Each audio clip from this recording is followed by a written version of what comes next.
ഇന്നത്തെ കാലത്ത് 30% ആളുകളിലും കണ്ടുവരുന്ന ഒരു പ്രധാന പ്രശ്നമാണ് ഹൈ ബ്ലഡ് പ്രഷർ എന്ന് പറയുന്നത്. ഇത് നമ്മുടെ ലൈഫ് സ്റ്റൈൽ ചേഞ്ചസ്, തെറ്റായ ലൈഫ് സ്റ്റൈൽ ചേഞ്ചസ് തന്നെയാണ് ഒരു പ്രധാന കാരണം. അമിതമായ സ്ട്രെസ്, ഉറക്കക്കുറവ്, വളരെ പ്രധാനമായ ഒരു കാര്യമാണ് ഉപ്പിന്റെ അമിത ഉപയോഗം.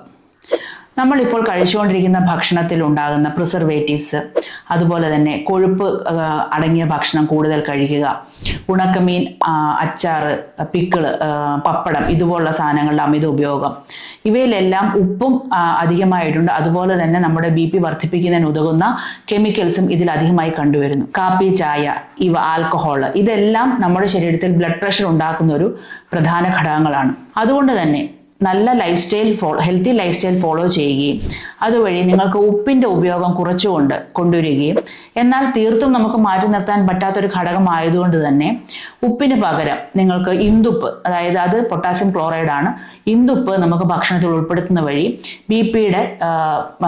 ഹൈ BP നമുക്ക് നല്ല രീതിയിൽ കുറച്ചു കൊണ്ടുവരാൻ സാധിക്കും. യോഗ, മെഡിറ്റേഷൻ ഇവ വഴി സ്ട്രെസ്സും ഉറക്കക്കുറവും കുറച്ചുകൊണ്ട് നമുക്ക് ബ്ലഡ് പ്രഷർ എന്നുള്ള ഒരു വലിയ പ്രശ്നത്തെ നമുക്ക് ജീവിതത്തിൽ നിന്നും നല്ല രീതിയിൽ മാറ്റി നിർത്താൻ സാധിക്കുന്നതാണ്.